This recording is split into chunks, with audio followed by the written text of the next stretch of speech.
Welcome to Get Back in the Changing Room. Hey! Hello, listeners. We're back. We're back! We are back. You've heard the man there. The main man's back. The main man with the microphone. Yeah, I the went guy with missing the for a mic. week. You went missing? It's Ricky from Ricky Pellegrini, sorry.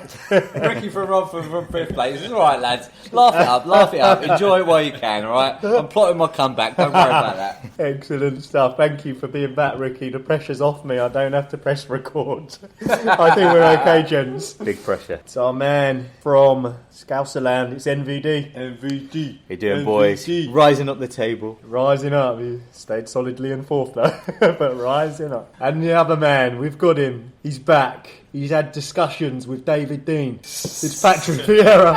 I made it back again. Propping up the bottom of the table. Your prospects are looking bad, mate, after Ljungberg's just turned around a 3-1 there at West Ham. It's not hard to do that, though, to be fair. Fellas, you've got to be disappointed about that. West Ham. We're 1-0 up at half time. Yeah, it was a bad game. It was West Ham took the lead in the first half, looked comfortable against Arsenal, and then we just collapsed. As soon as they got one goal, we just had too much space on the ball, and absolutely collapsed. And we'll come to West Ham a bit later. Definitely will. And made me look like a right mug after I put young Martin in between my posts. You went for Martin. He's let how many in 2 games? 6 in 2, was it? Or terrible. 5? I can see how that could be a shrewd move because he's quite cheap. He must be really cheap, right? He's probably at 4.2. It has been a hell of a week. We've really enjoyed the Christmas festive period. Kicked off in style in December. 2 games. We've had game week 15, game week 16. Double whammy. Great fun, really great fun. We've had some strong performances. Unfortunately for me and for everyone, Sean the John McGinn fanboy's had a couple of good weeks. He's sitting pretty at the top of the table still. Over the 2 weeks, the boy pulled in 135 points. And that was enough to put him at 934. He's extended his lead to 904. I'm on 890. I'm 14 points behind Captain Russ. I'm coming for him. He's got very lucky with that Vardy, though. I think a lot of people in the league did. I personally read an article that said that Mane, there was a high chance he was going to be rested. Usually those articles are not correct, but I purposefully, strategically went for Vardy.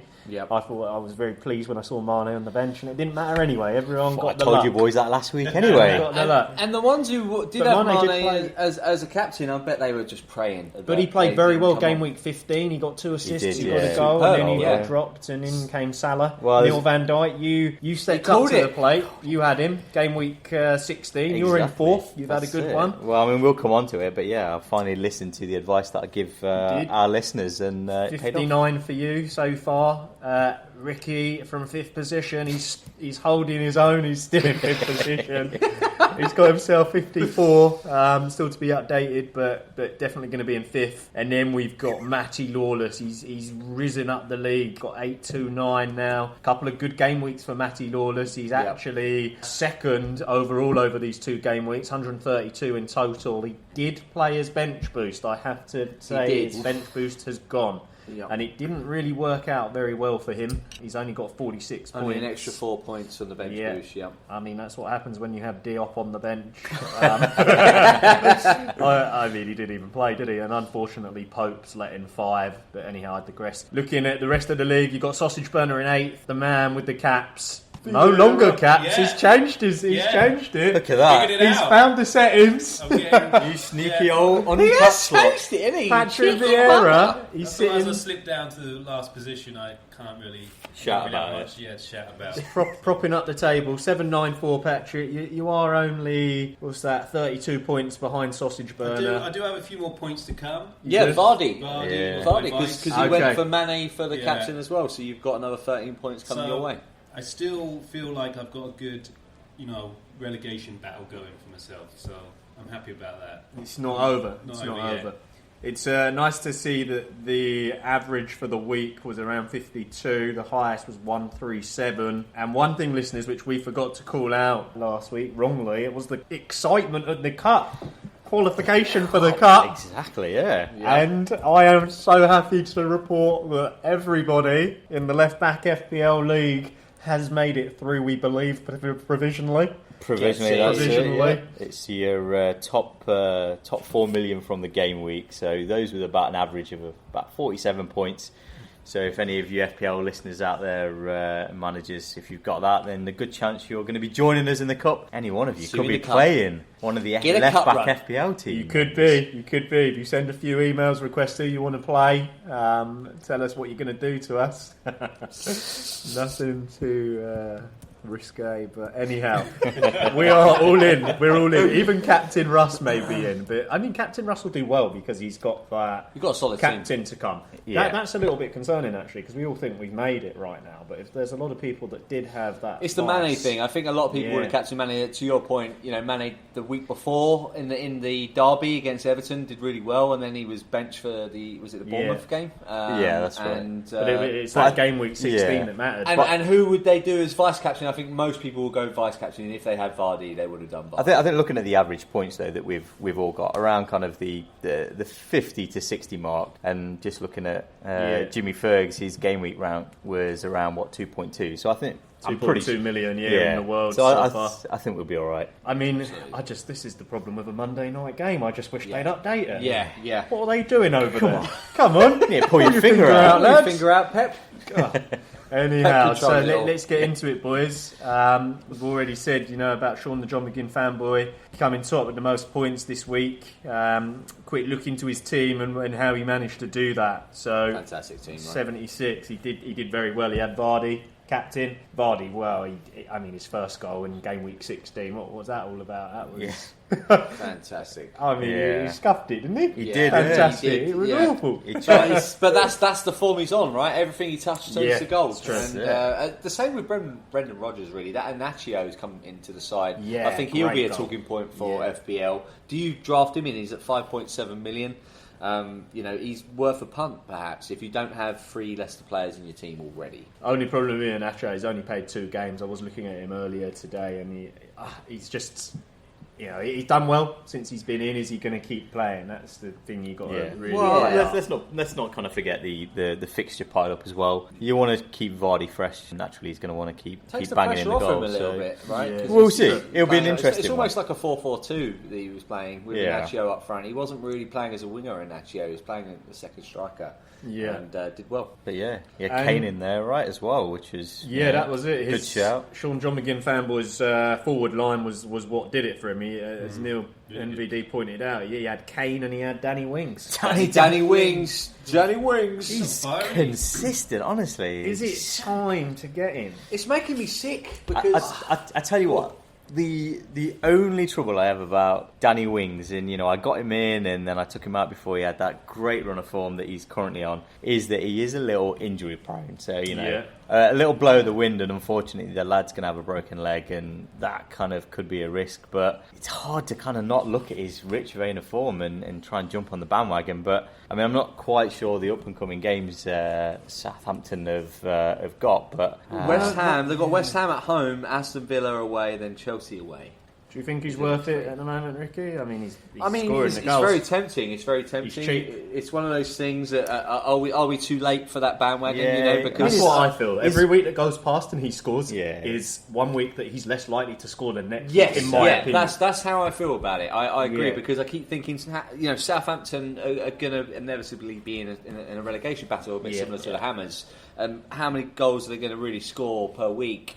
And I keep thinking, this is probably his best. I mean, it's his best tally ever, isn't it? Yeah, it's his whole career. This is his best tally throughout his whole career. It's because he's been injured for the past 2 seasons. Exactly, he was at Liverpool. He was really poor at Liverpool. He was, just when did he start off before that? Was it Burnley? He was on Burnley for a while. Yeah. And I mean, he's 6.3 million now. 11% of FPL managers have selected him. So you're saving let's say $1 million. If you transfer out right now, Abraham you'll get 7.4 for him, right? I know he's higher that to buy, but to transfer out, you'll get 7.4. Yeah. So you're gonna save 1.1 million to go from Abraham or Jimenez to Danny Ings. Is it worth it? 1.1 million? I don't know. The jury's out. I would rather myself. Depends how you use that money you've made and what else you do. But I still personally am what you were saying there. He scored 9 of Southampton's 18 goals, and he's only got 1 assist. He doesn't get the assists. Whereas you talk like Abraham Jimenez. and you talk sort of Jimenez, they're going to pitch in with assists and a little bit more well-rounded. Yeah, definitely. Yeah. I mean, the thing is with Danny Ings, if you want to get him in, you've probably got 2 game weeks where he might kind of continue that vein. He's of going to form. score against West Ham. Then he is going to come up against some difficult opposition, especially that opposition over a busy Christmas period as well. So you think we've missed the boat on Danny Wings? yeah, I think we have. yeah, we have. Let's not forget 2 of his goals as well with tap-ins come off the keeper. I'm always going to remember that. Patrick Vieira, we haven't heard from you. What are you thinking, my I boy? agree. I wouldn't. Is he sipping his Is he Guinness in in the your middle team? of it? Is he in your team, No, Patrick he's Vieira? not. He's No? not. But I've been listening to you guys go on about him for the last few weeks and been thinking about it. But He's come up time and time again, right? I Danny think Wings. he's just, like you say, 6.3 He million. is Yeah, currently he is. 6.3 Yeah, million. yeah. Spot For on, another Vieira. million and a bit, you can get Abraham in, and you get better quality, Better rounded teams. forwards, that can get the assists too. So, I mean, he's kind of like in between a budget and he's in that in between stage. Not quite a budget striker, but Yeah. Yeah, I hear it. Absolutely. Yeah, he's not quite a Rolls Royce. He's more of a budget car rental. right. But he's not like real cheap, is he? 6.3 is not like. That's the worst analogy To- ever. to I have flip just had a message come in though, boys. Rambling from the dugouts come in, so Oh, yeah. everyone will hopefully look forward to that. Oh, fantastic. Rambling from the dugout. Part 2.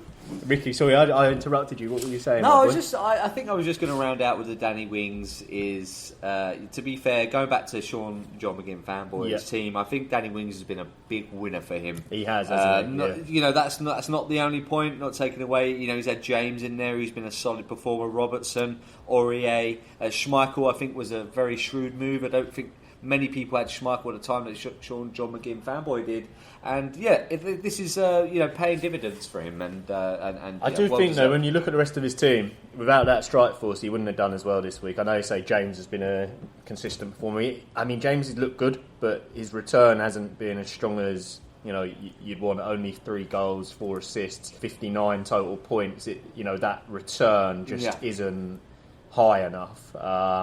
He's fairly low down. A lot of players that are above him. But I do think one thing I was going to ask is about, he's got Milivojevic, Mount, James, Mane in the middle there, and Perez on the bench. The strike force is what's keeping him there. But with Mount, and I'm interested to hear what everyone thinks here about Mason Mount, because we've all been on him and we all like him. Is it time to get rid of him though? Because I'm looking at him and I have. he's already. gone. He's not a Yeah, big it's scorer. He's is gone. he? Yeah, 5 goals, 2 assists. The only reason he's I've gone gone. for me is because I need to free up some funds elsewhere, and I think I've made some money out of him. I got him very early, so I've made a bit of money out of him. Sold him obviously higher than I bought him for, and I'm sure that it'd be the same around this table. I think he still will nick a goal and an assist every now and then, so I'm not going to say get rid of him. But if you're looking for the likes of trying to get someone like Son in your team, or some of these high scoring players elsewhere around your squad, I think he's one to go for me personally, because he's going to be one of the fringe players that you will look at. Yeah, the problem is he's only 6.6, so you get rid of him, you almost, unless you've got a bit of money in the bank, you've almost got to get someone that's cheaper. Yes. Have you got him in your team, Patrick? No,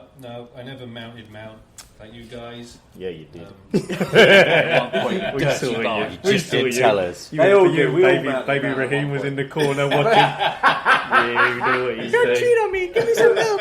It was while they were on England duty. He did both of them at the same time. Oh, the picture you just conjured up is No, it's terrible. terrible.